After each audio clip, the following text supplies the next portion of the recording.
Hello ladies and gentlemen, I'm Shaostoul and this is another tutorial for modding space engineers. In this video I'll be doing the initial stage of block creation and provide some other important or helpful information.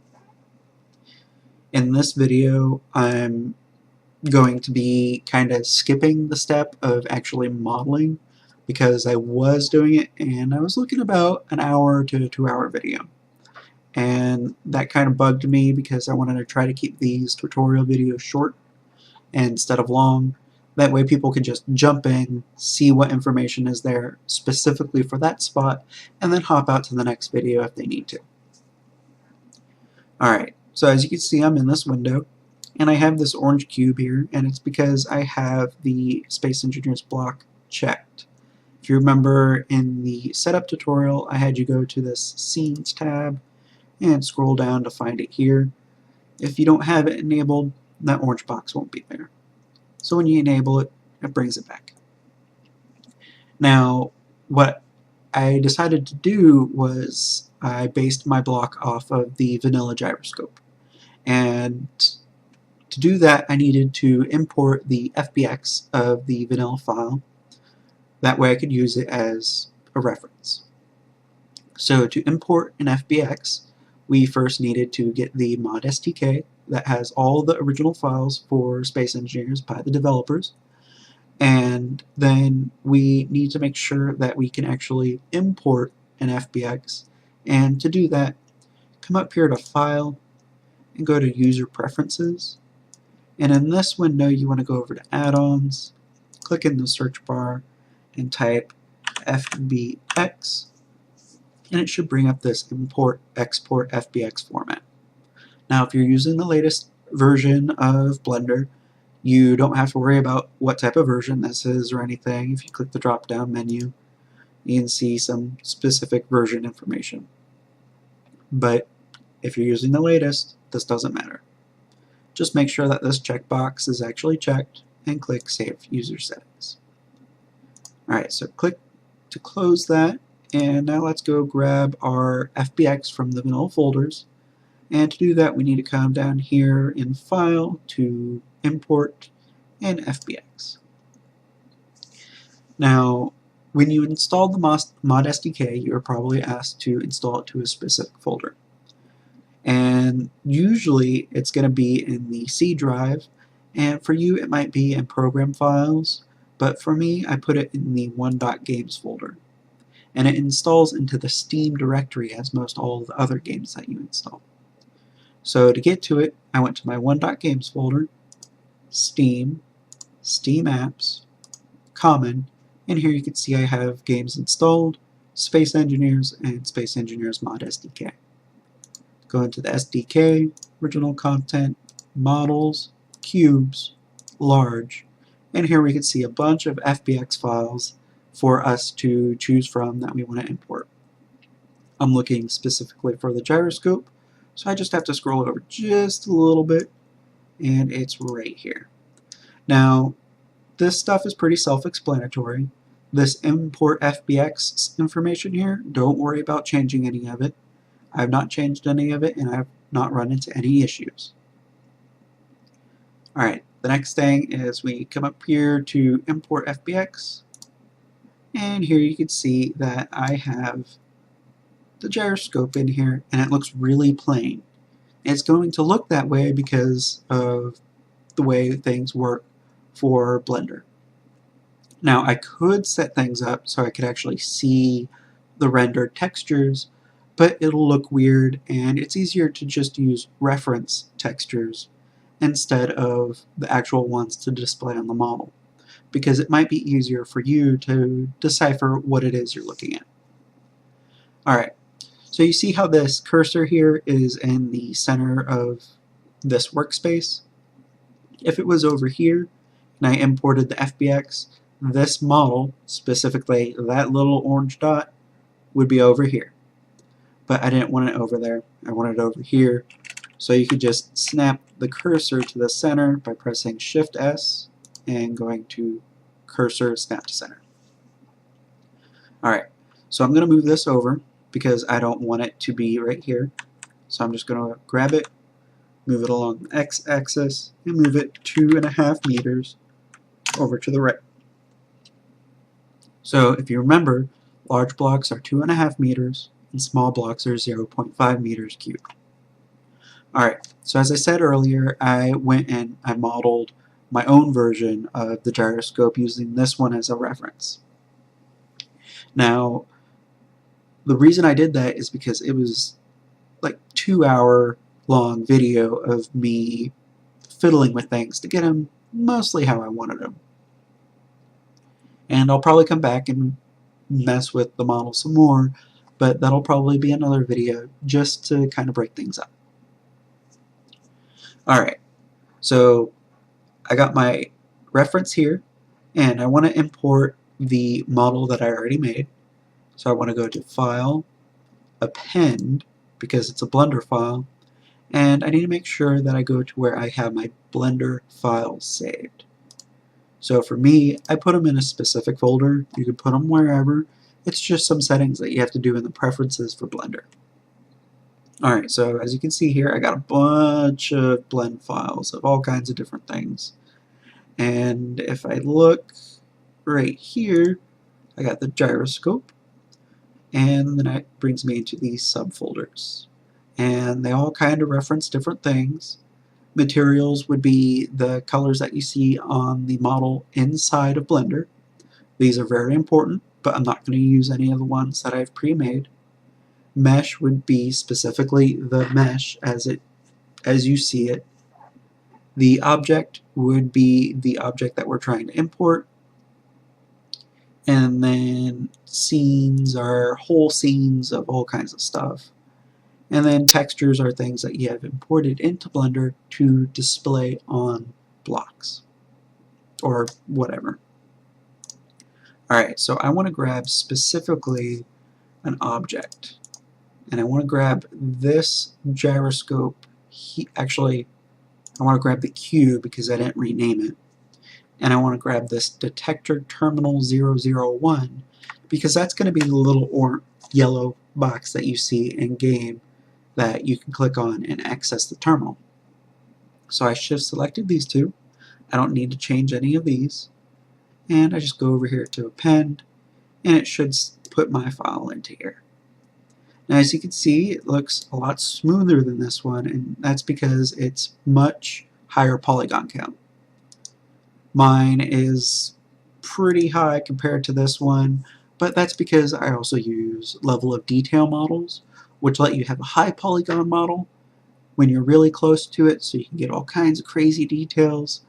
And then as you go through the level of detail models, it gets less and less polygons. That way you can have something that looks really nice close up, but doesn't always affect performance when you're further away from it. Alright, so here you can see that it looks mostly similar. One of the gripes I had about this one is that you weren't able to mount it anywhere but the bottom. So what I did with mine is I made sure a lot of the edges were flush up with the block sides. As you can see, I got the bottom. These edges here go all the way, this circle, this panel right up here, and this back piece right here go up to the very edge. So that's going to give me the ability to mount it on every side, even the front, because I have this edge here, which should make it a little bit more robust and standing and from getting blown up, so it doesn't rattle around and tear your ship apart. So as you can see, I went with a little bit of a bigger terminal because I like having a full keypad instead of that little number pad that the developers have. I think it just looks nicer. It makes a little bit more sense because you're doing a lot of typing, and a little keypad doesn't make that much sense to me. Alright, so as you can see, mine's a little bit of a different gray, and that's because I don't have any materials assigned to it. On this one, it has a bunch of different materials assigned to it that apply the textures, but I don't want to use those ones. I want to use my own, but we're not going to cover that in the video. And when I go into edit mode, you can see mine looks a little bit different. It uses quads mostly instead of tris, and what tris are triangles. Here you can see this one has a whole bunch of extra lines on it as opposed to mine because of the way that FBXs export. If I come back to mine, you can see it's all clean and it's easy to understand where everything is. There's no clutter really. You can see that I have this face here split in two, so I could try to use a lower resolution texture to make it a little bit more friendly to lower end computers. As this one, you can see that it is pretty straightforward. It looks about the same. It's lower polygon. As we can see up here, it's 2,386, and mine is 5,582. Also on this one, you can see that it has these sharp edges here, and what that does is it gives you these nice clean edges, like you can see on mine, these clean edges here. If I didn't have them on, it would look a little bit more crazy. So here you go. This is with no sharp edges. And a lot of the new modelers will forget that this is a thing. And what you do is you'll select an edge, Alt, right click, selects a loop, and you can see that it selected everything. And then you just do Control E and make sharp. And it adds these blue teal lines that you can see. Now when you first add edge split, it automatically edge splits some of the sides, and that's because it has this edge angle here.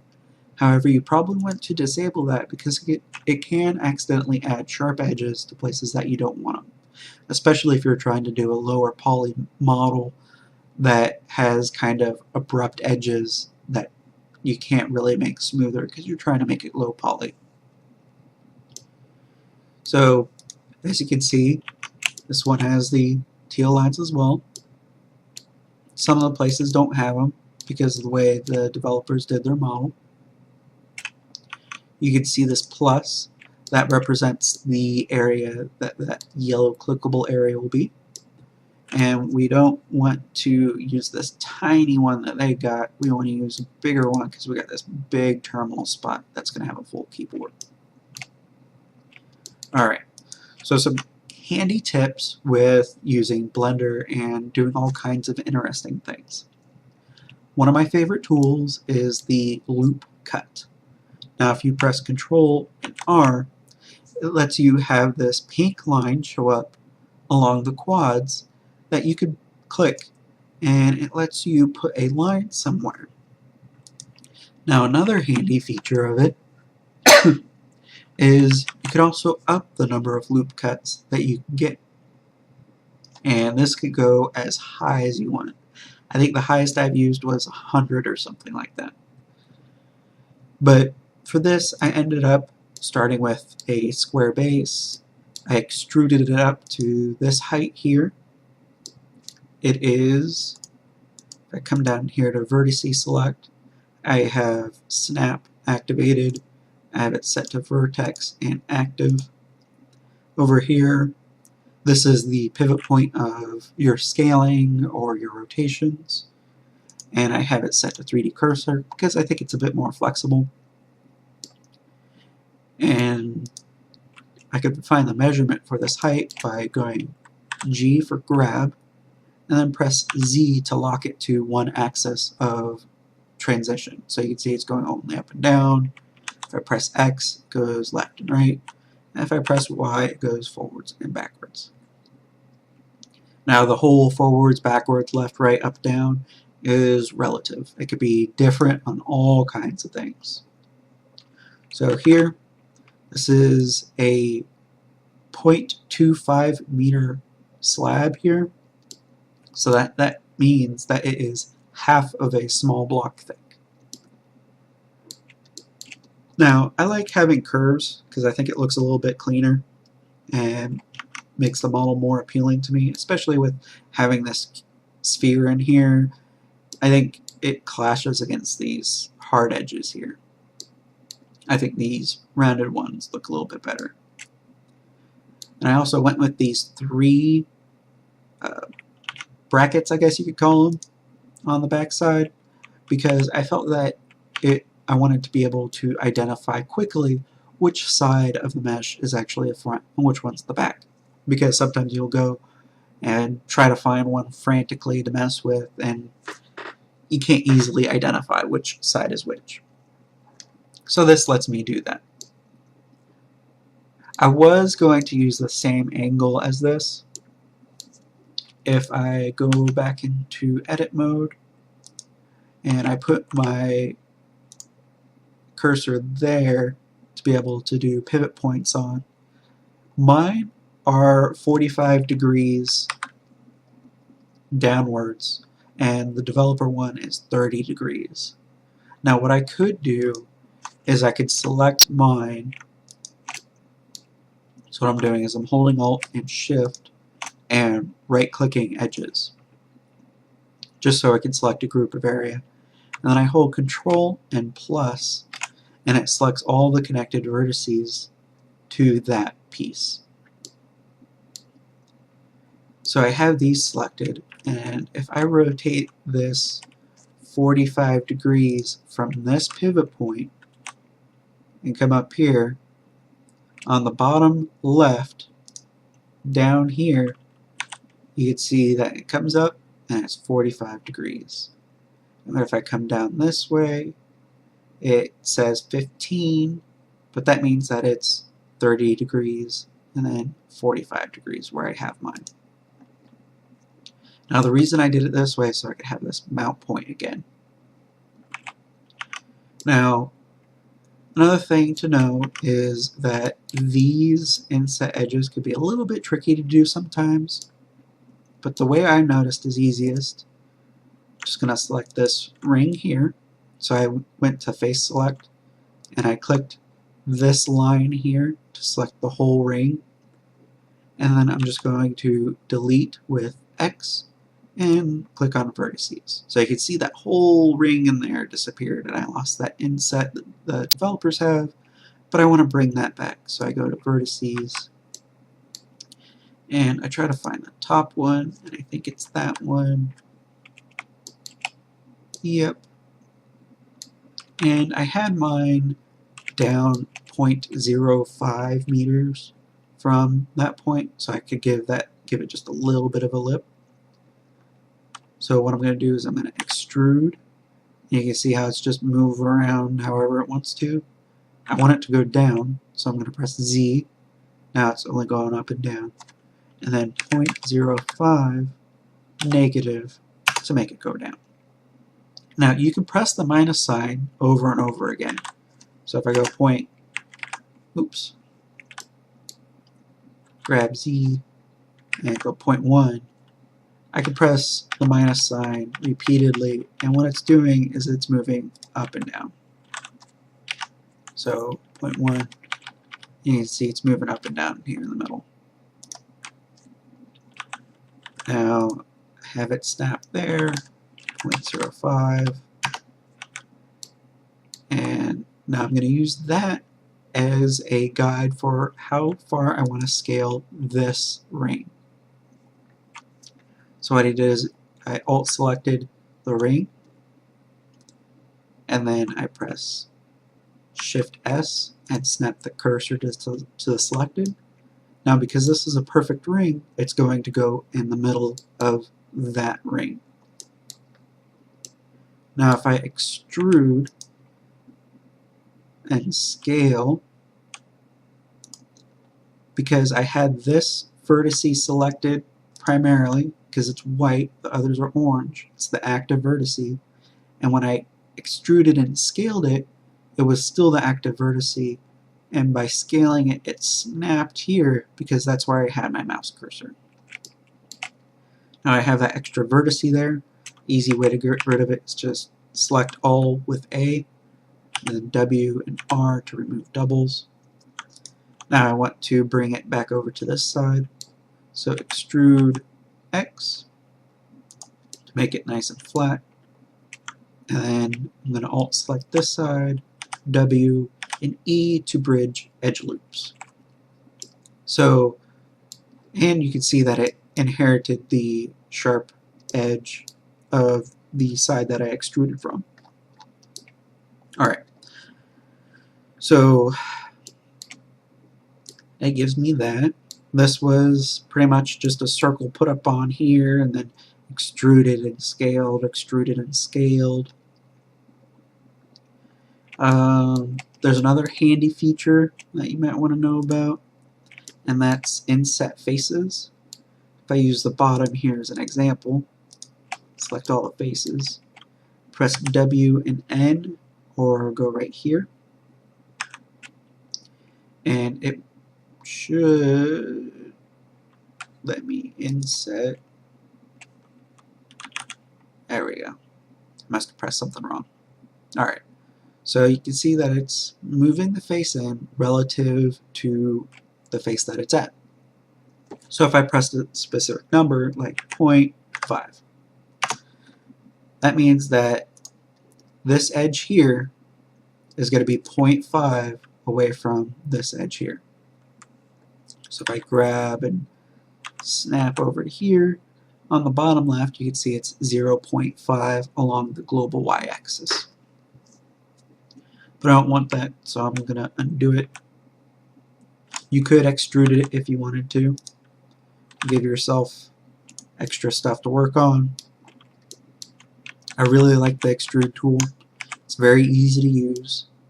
The loop cut can be pretty easy, but sometimes if you're not using quads, it can get a little tricky. Like if I come to this ring over here, I'll just select this and hide it with H. Select this pillar here and hide it. So you can see that this ring here, hide, that this is a bunch of tries that go down to that point.